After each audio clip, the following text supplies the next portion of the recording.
นี่เนาะทุกคนเมนูโอ้จะเสียบมาเลยกินข้าวร่วมกันเลยทุกคนห้าวเอาแบบว่าคั่วมินิโมมินิใจเลยเนาะสบายดีเนาะมื้อนี้มาอยู่กับสอบน้องออนซาวเราไต่เนาะมื้อนี้น้องออนพาทุกคนมาเฮ็ดของกินเนาะมื้อนี้ของกินเมนูเฮาเองเครื่องในไก่เนาะเฮาไปทำการจุกมาแต่ขอกไก่นะจุกตับไก่มาล้วนๆทุกคนที่ขอกมันเครื่องในไก่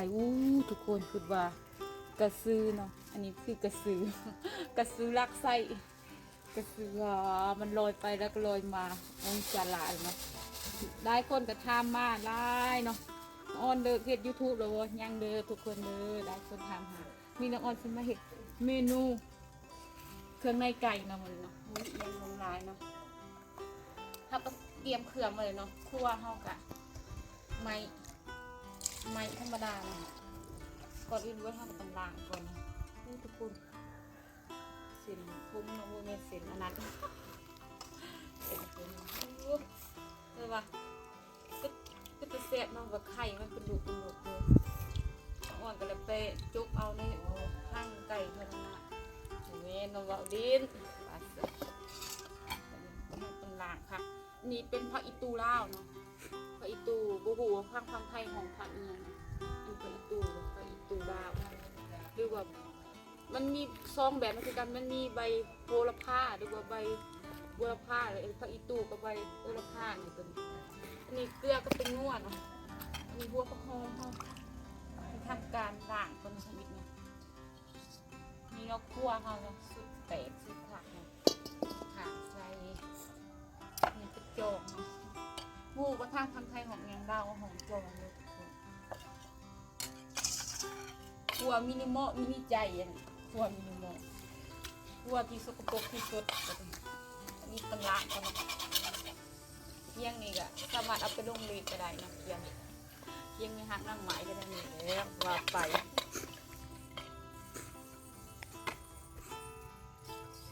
นี่น้องเมนูนี้เครื่องในไก่เซฟไข่สีไม่หมอเลยทุกคนดูไปน้องไปขัดหมอเปล่าไว้สับตลกตักหามาใส่ก่อนแล้วเขาตักหามาแล้วก็มาถอกไว้เอาขาครับคือเขาเป็นน้อยขามันพดก่อนขาดเกลือใส่น้ำเกลือเศษ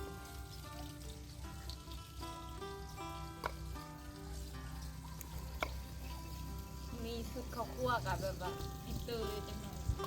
อินเตอร์จังหน่อย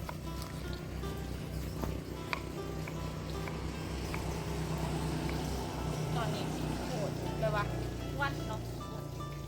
วันคือดูล่าห้องในส่วนร้ายบุมีเนาะเตาก๊สมีแต่ไม้เนี่ยดูหลังเข้าไปกับลังทานเนาะทางส่วนบดมี2 อย่าง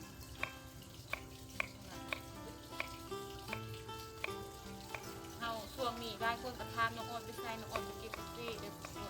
กินกาแฟอย่างเขาเลยเดี๋ยวน้องออนจะถ่ายคลิปกินกาแฟทุกคนเบิ่งเดียวออนจะถามว่าค่าให้งานอยู่เล่าเราไปทำงานในไทยมันแตกต่างกันยังไงใส่อันนี้มะเขือเล่นเนาะมักเล่นเนาะโอ้โหว่าข้างอันนี้จะมันจะเป็นอันนี้เขาหอมมาแกงเครื่องในบูทางไทยหอมเนี่ยเนาะบูลาวหอมแกงนี่ว่าอ้อมเนี่ยต้องมีข้าวคั่วเนาะถ้าเป็นแกงต้องมีข้าวเบื่อข้าวคั่วข้าวเบื่อเดี๋ยวมื้อหน้าเนี่ยน้องออนคือเห็ดเมนูก่อยปลาทุกคนเบิ่งค่ะทุกคนเข้ามาให้กำลังใจ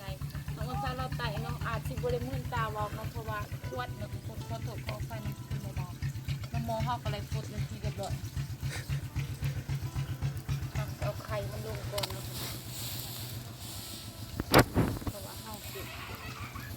ลูกไข่นะ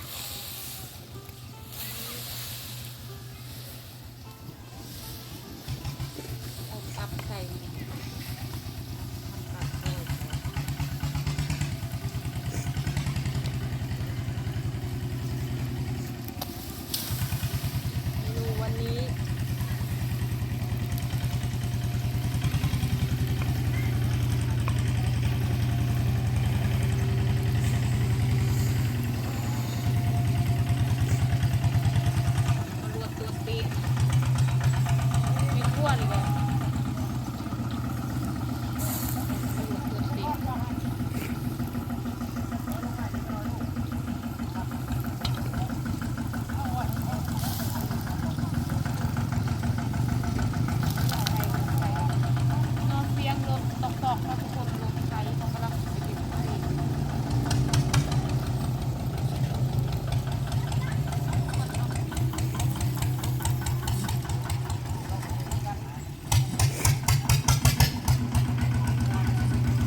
เนาะทุกคนเนาะตอนนี้เฮากำลังสิเอาหมักพริกมาตำกันทุกคนคิดว่าหน้าตาพ่อเป็นตาแซ่บอยู่บ่ครัวมีนิโมมีใจมาเด้อกินข้าวกันเด้อหลายคนก็ถามว่าน้องออนเศร้าไทยคลิปแต่บ่เศร้าเห็นอยู่บ่ยังเด้อทุกคนฝากทุกคนเข้ามาให้กำลังใจน้องออนเศร้าเราไต่เด้อเพื่อให้น้องออนมีกำลังใจต่อไปน้องออนสิเฮ็ดเกี่ยวกับอาหารลาวเนาะอาหารลาวทุกคนเลยว่าใครอยากมาเป็นช่วยลาวทุกคนเบิ่งคลิปนี้ไปทุกคนเนี่ยถามมันทุกๆแล้วเฮาสิใส่เลยข้าวอีตูนทุกคนผู้ว่าทางฝั่งไทยหอมไว้อีหยังเนาะ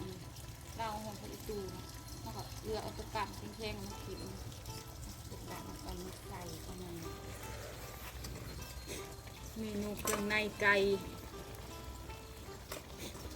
กดเลยทุกคนกดอีกวันให้กับซีมก่อนว่าแสบอยู่บ่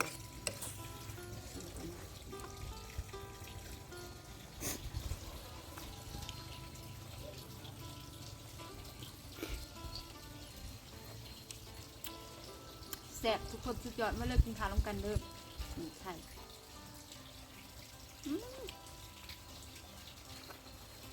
แบบที่เข้มๆจังหน่อยนะบอกแม่เนาะพอดีงามแสบแม่ซีวันซีเรียนมีประเทศดาวเลยมันเลยทุกคนซาดาววิกินซาดาวแบบนี้มันมีแต่หน้าตาดีใส่ไว้หมูละปลาเข้าไป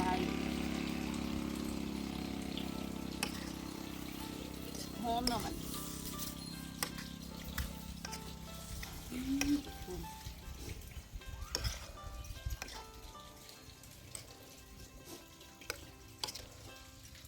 เป็นทีเรียบร้อยมันก็ทุกคนไข่งงๆเลยเดี๋ยวว่าพอดีงามสุกเลยเนาะสั่งพอดีงามกินเนี่ยหอมน้ำใส่โหระพามันจะ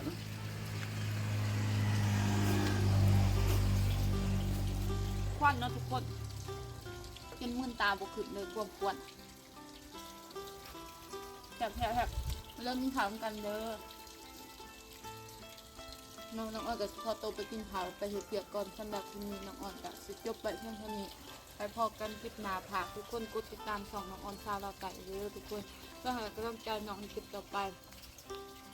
ขอบใจทุกคอมเมนต์FPทุกคนเวลาที่ทำให้กำลังใจเนาะในสำหรับคลิปนี้น้องอ่อนขอกล่าวคำว่าสบายดีบ๊ายบายเดี๋ยวพอกันคลิปหน้าเลย